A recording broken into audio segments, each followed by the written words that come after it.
All right, back at it. Getting ready to face the Chargers. Good defense, good scheme.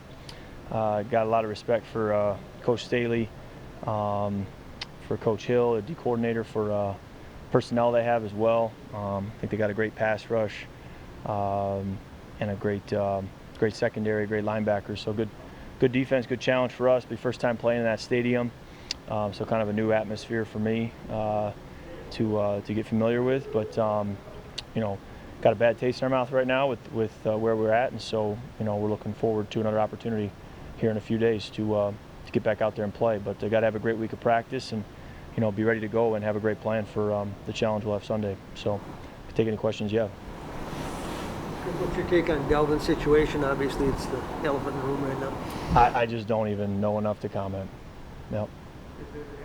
Kind of distraction though, having yet another thing surface. You've got teams 3 and 5. You got the COVID situation. Now you have this and other things. I'm just focused on the Chargers. That's where my mind is. I think that's where everybody in this building's mind is. Kirk, how's it been just operating on some different protocols, I guess, with the close contact stuff, COVID situation right now? How's that been for the team? Been pretty standard. I think we're just coming to work, doing what we did, all year so far and all last season, and just focus on football. You mentioned playing at SoFi Stadium. I mean, what have you kind of heard about the venue, and are you maybe looking forward almost a little bit like a fan to kind of look up and see what a $5 billion stadium looks like?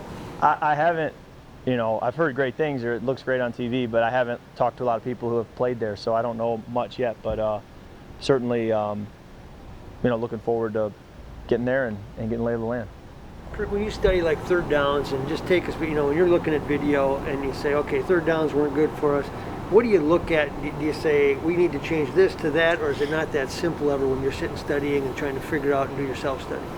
Yeah, certainly you're going to be critical of what you can improve on or change, but it is a lot of layers to it, as far as reads, protections, routes, even just personnel groupings, formations, motions, shifts, and then reacting to what they're doing as well. So there's a lot of layers to it. Do you have pre-snap? Can you do whatever you need to do with protections, or are you checking out a play on any given player, or is there sometimes you kind of know you got to stick with the play that's called? I think it's a little nuanced.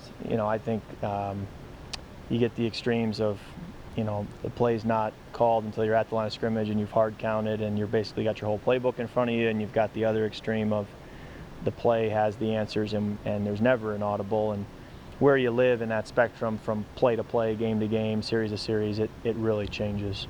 Last week you said there were maybe a couple of plays against the Cowboys where you could have pushed the ball downfield a little more. After watching the tape of this game, where do you feel like you were in terms of the aggressiveness? And then there was the early long touchdown, but then not a whole lot after that.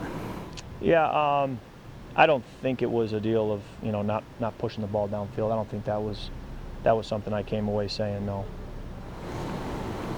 Coach Zimmer said that you had a teammate that went to the ER with COVID last time. You had a chance to speak with him at all? I talked to him 3 or 4 days ago before he played the Ravens, and then just texted him this morning. How's he feeling? I haven't heard back from him this morning, but yeah. What was your reaction to that just in general? Mike Zimmer said it was a scary situation. Yeah, you just always praying and hoping he'll be just fine. Kirk? Chargers defense and Staley with Fangio, just does practicing against the Broncos kind of have a little bit of a carryover potentially for this week? Certainly there's some similarities. You always have to be aware of where there are changes. You don't want to fall asleep at the wheel just assuming they'll be similar. So you recognize the backgrounds, the shared backgrounds, but you also recognize that he has new personnel, from where he's been. He has now he's the head coach, so you understand that 2021 is its own entity, and you try to study it that way too. But certainly a recognition of their backgrounds, and I have great respect for that background. Kirk, when the other day you guys took a timeout to avoid a delay of game, do you ever get is there a mental clock that you're looking at? If it gets to 15 seconds, you just got to call the play, or do you have to wait, or what's the process like in a situation like that? Yeah, headset cuts out at 15 seconds. So if we're at 15 seconds, it's on me to call it, but you're just always aware of play clock, game clock, timeouts left, first half, second half, personnel grouping, and then what you need to do to get it done.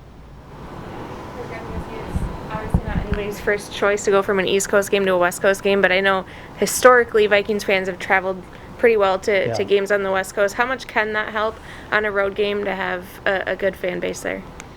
I think it makes a big difference when you look at some of our away games this year, whether it's Cincinnati, Arizona. I mean, there's enough Vikings fans that when plays happen, I can't really go off of the crowd noise to know whether it was good for us or bad for us. In Carolina, a lot of times I throw it, I get hit. I don't see the result. And I hear a cheer, and I assume that means it was incomplete, and I realize that's Vikings fans cheering. So there have been a lot of moments, even the overtime win in Carolina, I had to look like, did we win the game? I don't know, because I'm hearing cheering, but we're on the road. So it says a lot about our fans and the way they travel. And you know, my wife's gone to a few away games, and she'll comment how it's unbelievable how we do the Skol chant, and she feels like, you know, she's surrounded by, you know, friends instead of being in a, you know, opposing environment. So that just says a lot about the way the fans travel. Much smaller stadium, but what do you remember 2 years ago about the Chargers game? You know, how many Vikings fans there were out at that one? Yeah, I mean, that probably is an all-timer in terms of just, you know, having a sea of Vikings fans in an away game. All right, thanks.